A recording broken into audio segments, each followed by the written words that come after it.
and thank you all for coming in today. And thank you to yourself and everybody who works in both of your county councils. Very challenging environment, obviously, but you are to be commended.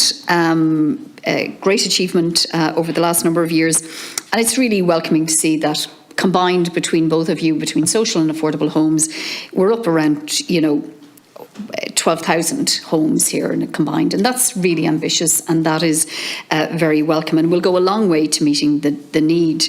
And I think the fact that you've demonstrated how local authorities can deliver quantum, can deliver high quality, can use state-owned lands to actually address the cost issues and affordability issues is to be commended.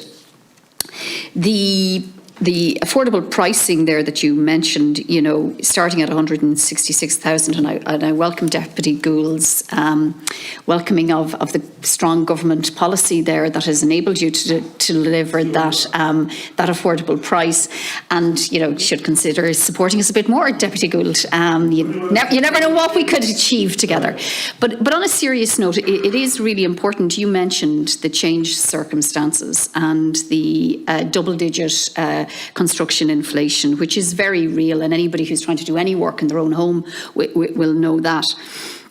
So delivering affordability into the future is critical. The affordable cost rental will be really critical, and I appreciate you can't give us an actual rental price, but the fact that you're working to deliver at a minimum of 25% below market rents is what people need to know that you're actually doing. In terms of increasing the output, 4 years, I think it was yourself, Mr. McLaughlin, said sort of 4 years from start to finish of a project, and I would agree with you, and I think actually if it was 4 years we'd all be at least able to work with that certainty, but from my experience from a city perspective, it actually can take a decade and sometimes longer, which is really a big challenge for the city. One of the big challenges in the city is the planning process. You mentioned it, and the delays that the planning process can cause. And specifically, I suppose, when planning permissions are objected to and planning permissions are caught up then in the process. And could you talk to maybe how you think that is impacting or will impact your pipelines going forward? I'd also like to ask you a bit about the homeless services. Obviously, Dublin City Council operates the Dublin Regional Homeless Executive. Between your two local authorities, I think you've about 1,200 applicants identified as homeless or at risk of homelessness. How many emergency homeless accommodations are you providing in your own local authority areas? And how many of those who are on your homeless lists are identified as being homeless are actually being accommodated in emergency accommodation in the city? If you don't have that number to hand, you can come back to me with it, but I would like to understand that. And I suppose in terms of the costs, they are very challenging, but the last estimate I had of the cost of emergency accommodation for a family for a year is €80,000. And I'm just wondering, is that a charge that is you would identify with as being the cost? And I just think it's important that if that is the case, that we keep that in mind when we talk about the costs of new builds, because no emergency accommodation is a substitute for an actual home. In terms of the tenants in situ process, have you instructed your housing officers when somebody who's on the housing list comes to your housing officer with a notice to quit to actually ask them, is the landlord selling, and will the landlord sell to the local authority? And if not, would you consider doing that? And then finally, my question is around the Croí Cónaithe, which is being extended to the cities, something myself and my party colleagues have pushed hard for. I am concerned about the value, though, of €50,000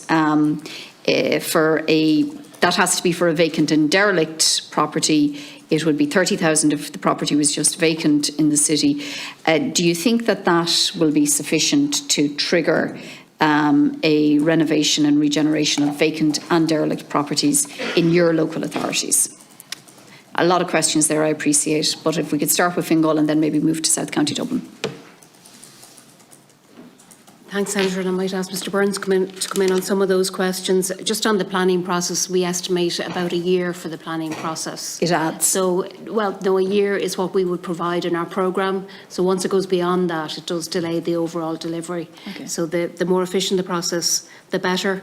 I mentioned Part 8 being quite efficient, but certainly when we're into the permission and appeals situation, anything above a year will significantly delay the project. So that's really and do you have any idea of how much of a delay is added if it, you know, you're allowing a year in your own project plan for planning, but when there are objections, when it is appealed to An Bord Pleanála, when it is then pushed to a judicial review, how much extra time do you have to add beyond the year that you've already built in to your project plan?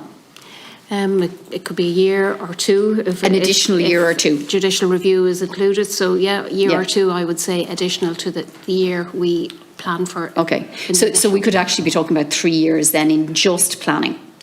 Indeed, and I think we mentioned earlier the need for good baseline reports and site assessments just to make sure you have a robust planning, and that's the approach we would take to make sure that, you know, that if it is challenged, that it can stand.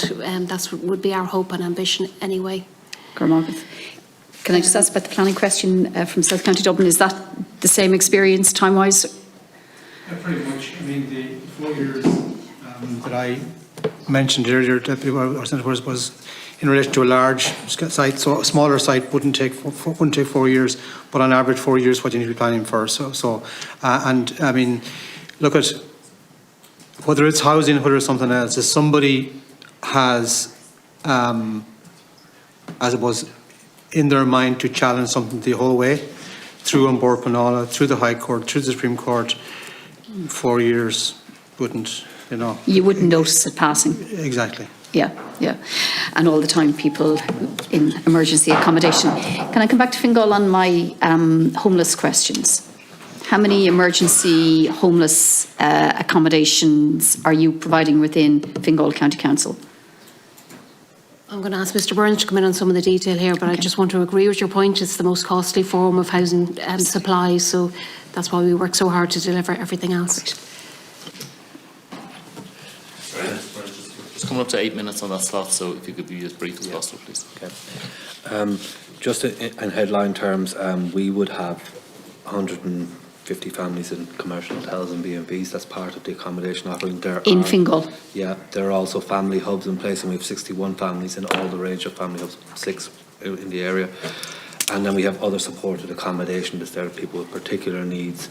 And then there is a sharing of accommodation across and our needs across the city and the other local authority areas within Dublin. So you're providing about a third of the accommodation for those on your homeless list, roughly speaking? That can change because of course it moves, what temporary accommodation is available in the county, and it's quite stretched at the moment. Okay, Gurmagat.